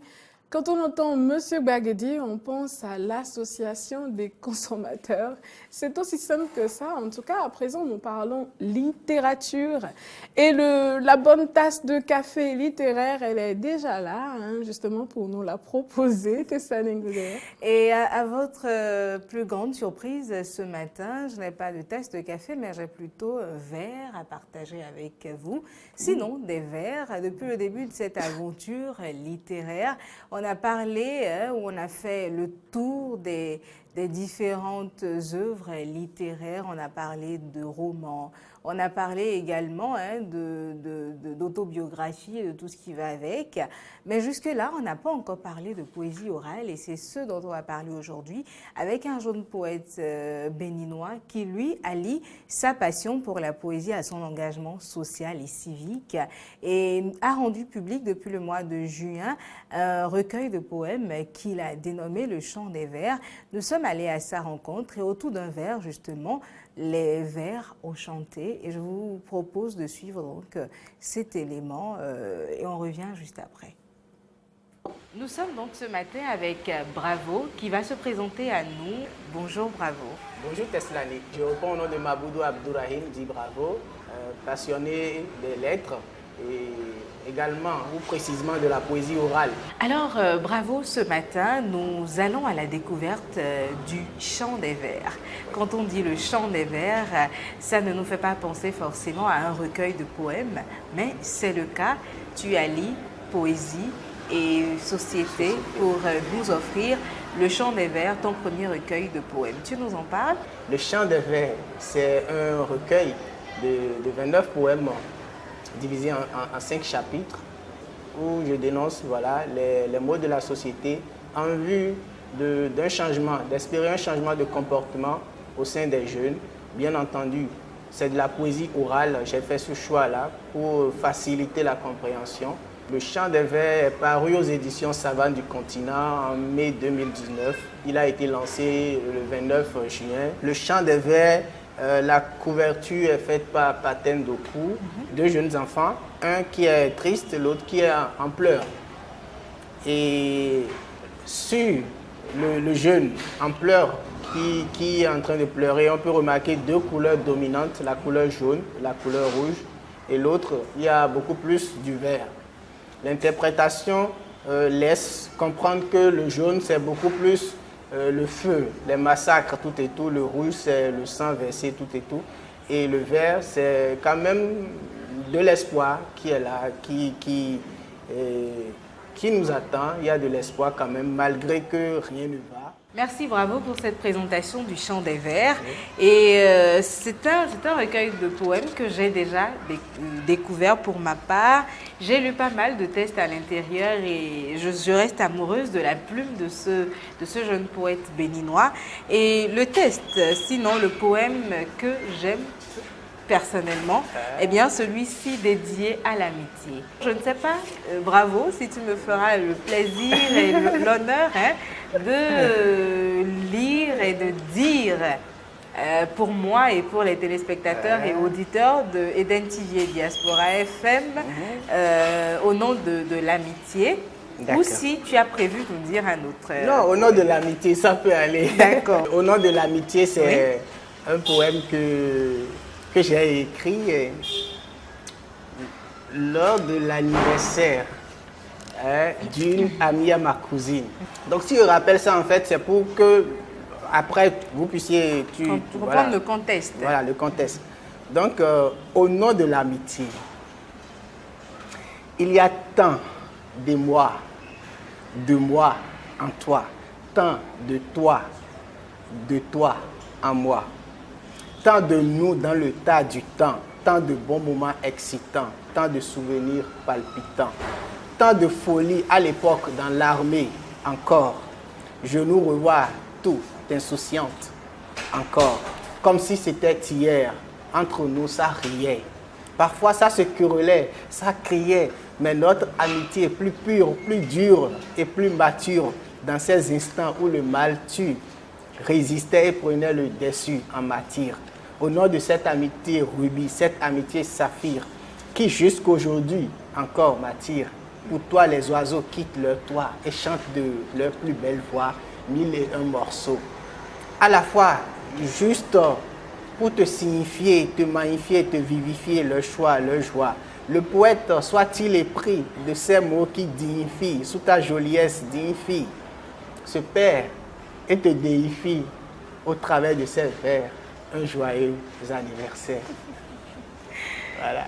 Je lis une telle beauté dans ces mots parce qu'ils traduisent véritablement ce que devrait être l'amitié. Ce n'est pas le seul texte qui m'émeut dans ce recueil de poèmes. Moi, je vous invite à le découvrir et pourquoi pas piquer quelques petits poèmes à l'endroit de votre amour, de votre ami, pour dénoncer quelque chose, mais en gardant à l'esprit que vous devez notifier que Bravo en est l'auteur. C'est bien ça la responsabilité et nous ne devons pas l'oublier. Bravo, je ne sais pas quel sera ton mot de la fin, mais je suis sûre que tu en as un. Un message peut-être à l'endroit de nos téléspectateurs et auditeurs. C'est d'abord te remercier bien évidemment Eden TV pour cette opportunité. À l'endroit des jeunes, c'est beaucoup plus les inviter à faire le voyage, à aller vers le chant des vers, de ne pas avoir peur de la poésie, parce que là, ils peuvent être rassurés que c'est de la poésie diluée. Le chant des vers permet à celui qui l'a appris d'avoir assez à un vers. Et oui, pour notre part, on s'est fait le devoir de partager des vers par ici, au-delà du chant des vers. Alors, amis téléspectateurs, amis auditeurs de Eden TV Diaspora FM, le chant des vers, j'espère que vous avez aimé le voyage avec nous, ne serait-ce qu'à travers ce seul poème que nous avons partagé au nom de l'amitié, qui, je suis sûre, vous a permis d'avoir une idée de la beauté de la plume de ce jeune talent béninois. N'hésitez pas à voyager à travers le chant des vers, à vous laisser emporter d'ailleurs par les belles mélodies de ce chant. Ce ne sera que pour votre plaisir et pour votre bonheur. À bientôt. Et voilà, le chant des vers. Nous avons eu l'occasion de découvrir le poème au nom de l'amitié. Et moi, je vous invite à découvrir d'autres poèmes tout aussi beaux les uns que les autres dans ce recueil. Génial, magnifique, c'est tout ce qui me vient à l'esprit.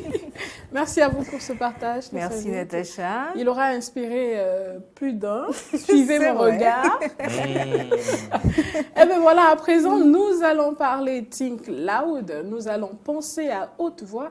Quel est donc le thème de ce jour? Eh bien, c'est juste une continuité de celui d'hier. Il s'agit de la dot. Valorise-t-elle vraiment la femme? En tout cas, on en parle juste après ceci. Et pour en parler, chers amis, vous pouvez appeler, composer le 69 32 03 03 pour être en direct avec nous. À présent, on plante le décor et on vous revient.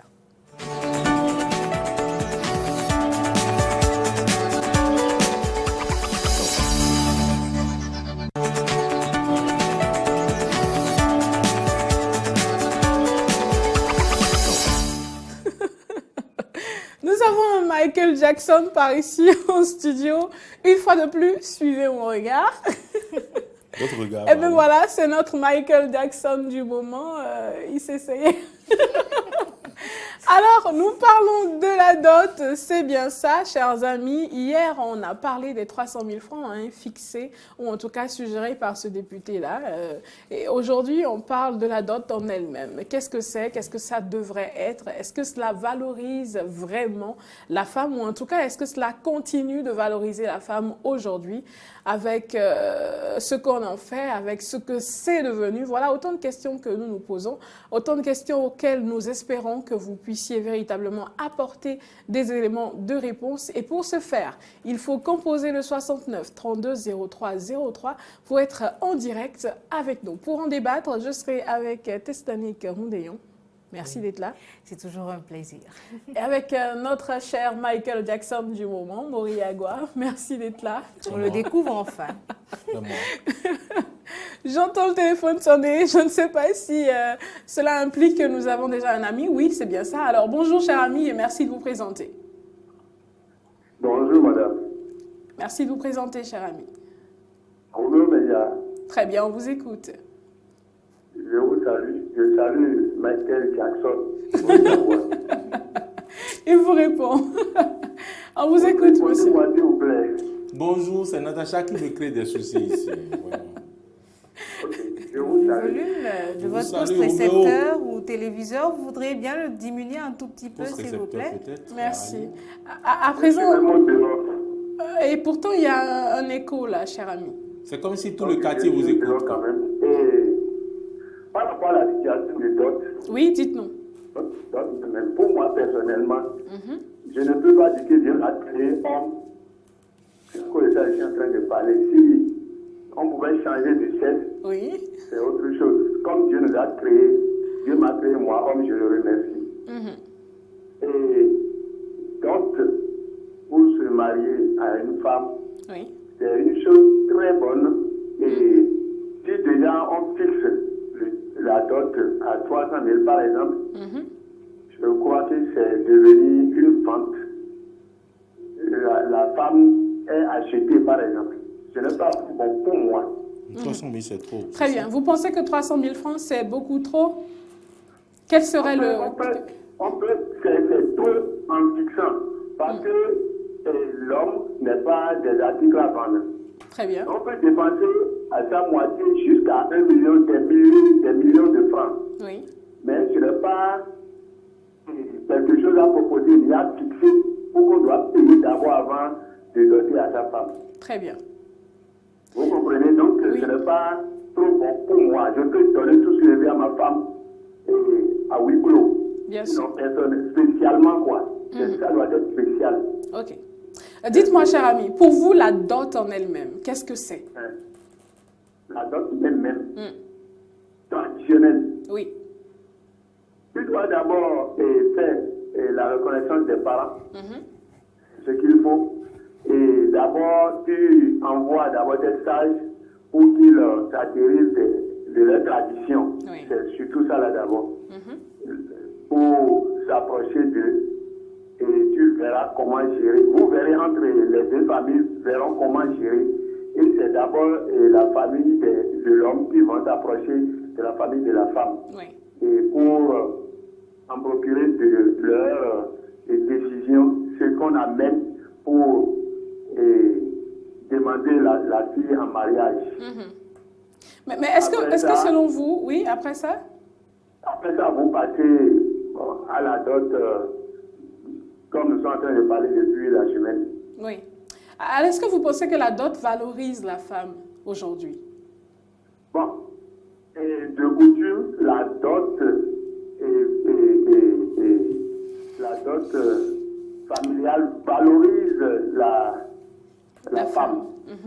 Parce que la première, avant que la femme doit être valorisée, elle doit être vierge. C'est surtout ça là qui valorise la dot aux côtés de la femme. C'est ça surtout. Très bien. Merci à vous, cher ami. Merci beaucoup pour l'appel. Agréable écoute à vous et passez une excellente journée. Moi, je voudrais bien répondre à cette question. Est-ce que la dot valorise la femme? Moi, je pense que oui. Parce que aujourd'hui, il suffit de... Nous avons un ami en ligne que nous allons installer rapidement. Bonjour, cher ami, et merci de vous présenter. Vous êtes là? Allô? Il est là, mais on ne l'entend pas. Alors, en attendant, nous allons continuer par ici. Chers amis, je vous prierai de veiller à vous éloigner de vos postes téléviseurs et ou récepteurs pendant que vous nous appelez. Ça nous permet véritablement d'éviter les échos et de pouvoir vous entendre sans problème. Oui, la dot valorise beaucoup la femme parce qu'il y a certains hommes qui, véritablement, en sortant, en étant en relation avec la fille d'une famille donnée, pensent que tout est déjà gagné. Et donc, cette relation, la femme un peu croit à cette relation jusqu'au moment où les parents disent « Mais avec qui toi tu sors, il n'est pas temps qu'ils viennent connaître tes parents. » Et donc, la fille commence par en parler auprès de son petit ami, auprès de son chum.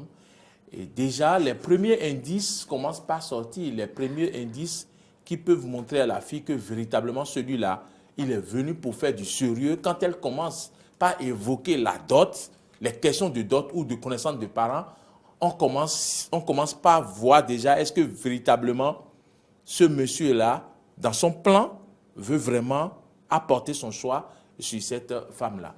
Donc ça permet aussi à cette demoiselle ou cette femme qui est en relation avec un homme d'apprécier véritablement si celui-là veut aller jusqu'au bout de cette relation, veut vraiment d'elle. Sinon, quand vous parlez de dot, c'est la panique générale. Hein. L'homme change de comportement tout de suite ici. Parce que lui, il sait.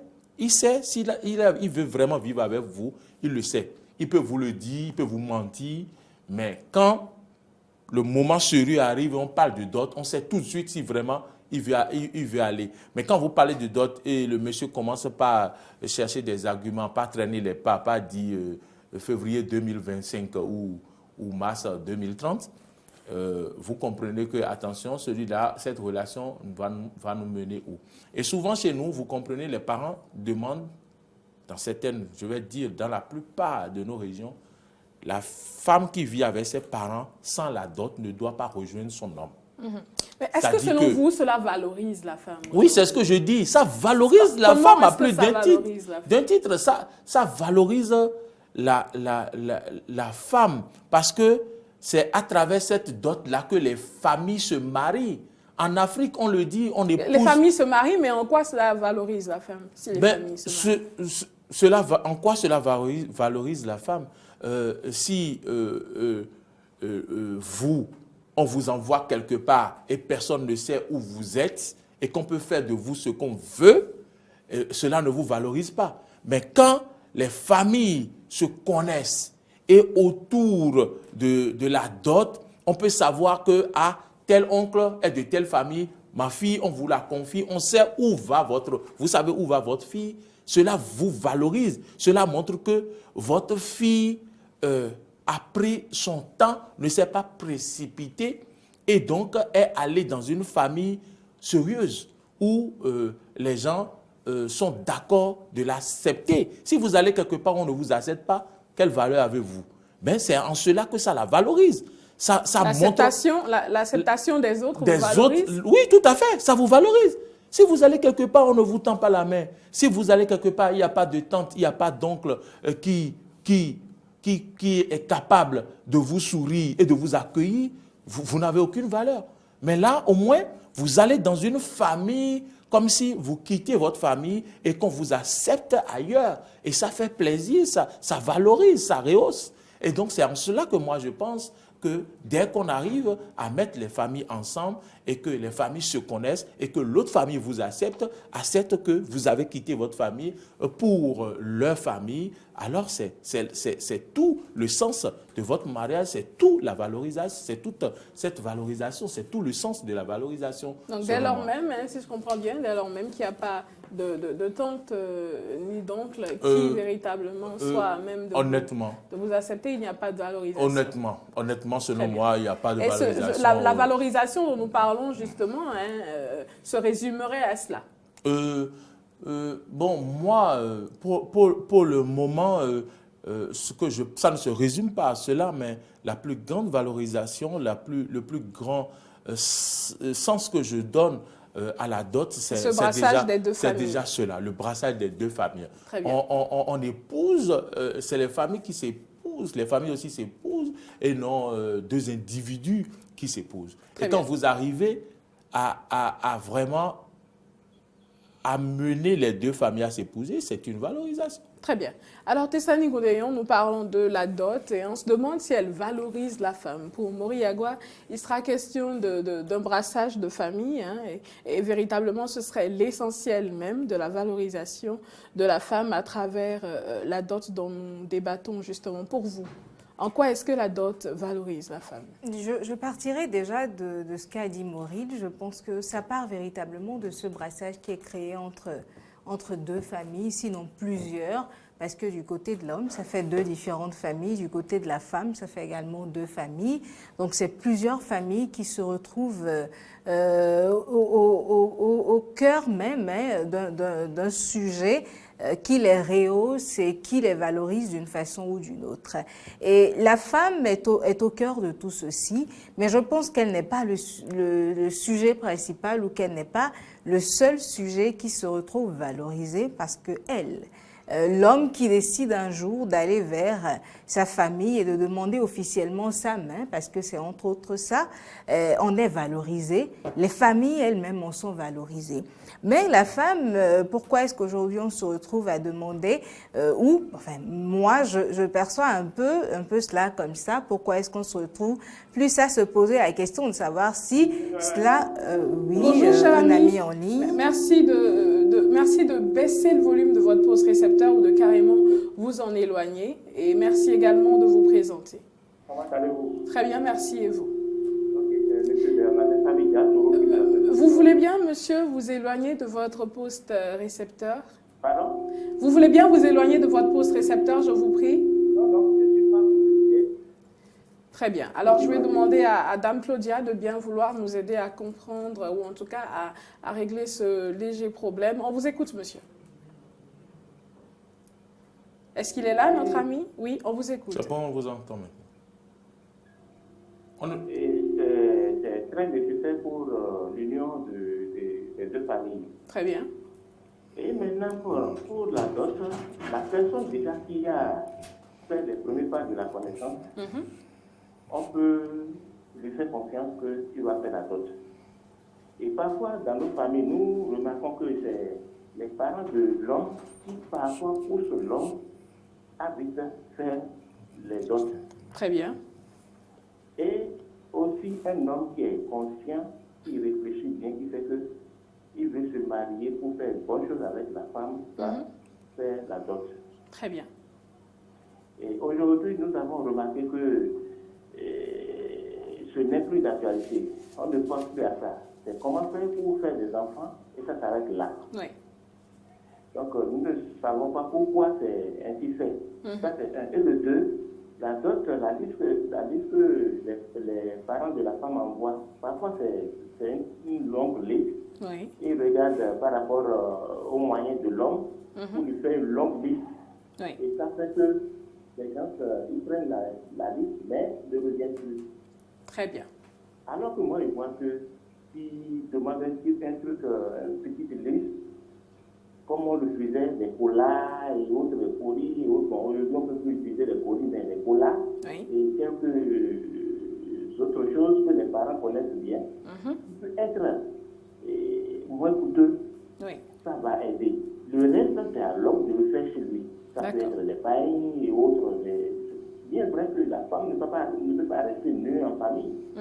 L'homme va tout faire pour lui acheter des pailles et des ustensiles de cuisine, etc. Très bien. Ouais. Dites-moi, cher ami, oui. Pour vous véritablement, en quoi est-ce que la dot valorise la femme? Qu'est-ce que ça lui apporte d'être dotée? Voilà. Et ça, tout d'abord, c'est une sorte de montrer à ceux qui sont à l'extérieur en train de vous regarder que celle-là est déjà prise. Ça montre que dans la maison où l'homme quitte, on considère la femme. Oui. Ça montre que là où l'homme va, là-bas aussi, il y a du respect là. Très bien. Donc personne ne peut plus hasarder à aller chercher cette femme-là. Ça donne plus de valeur à la femme. Très bien. Ouais. Merci beaucoup, cher ami. J'espère que vous allez nous rappeler demain parce que j'ai pas mal de questions à vous poser justement par rapport à ce développement-là que vous venez de faire. Mais c'est aussi pour vous demander, si vous nous donnez le temps d'antenne, ne prenez plus le temps d'utiliser tout notre temps. D'utiliser tout votre temps. On appelle depuis, mais ça ne décroche pas. Ben, cher ami, en réalité, quand vous appelez, eh ben, ça décroche. Donc, quand vous appelez et que ça ne décroche pas, c'est que par ici, il y a déjà quelqu'un qui est en train d'être installé. C'est aussi simple que ça. Et pendant qu'on vous installe... Parce que vous êtes en train de débattre aussi. Donc, oui. Mais justement, cher ami, pendant qu'on vous installe, nous ne pouvons pas nous taire par ici, puisque c'est la radio et c'est la télé. On ne peut pas se taire et attendre qu'on vous installe, vous allez vous ennuyer. Il faut bien qu'on en débatte le temps qu'on vous installe et qu'on vous reçoive. Alors, merci beaucoup. Passez une excellente journée. On vous retrouve donc demain, chers amis. Merci de nous rappeler. Voilà donc pour vous autres qui vous posez la même question que l'ami qui vient de nous appeler à l'instant. Il s'agit de Dia Toro. Eh bien, comprenez simplement que c'est la télé, c'est la radio. Nous ne pouvons pas être silencieux le temps qu'on vous installe et qu'on vous reçoive. Il faut bien qu'on en débatte. Et de toute façon, le Think Loud, c'est vrai que c'est un forum qui vous est offert, mais c'est également le forum à travers lequel chacun de nous par ici donne notre opinion, exprimons librement notre opinion. Alors c'est de bonne guerre.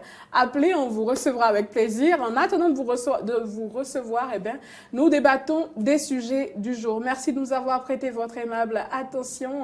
Je vous souhaite de passer une excellente journée. N'oubliez pas que le bonheur, il est dans le présent. Il faut le vivre à fond dans le présent.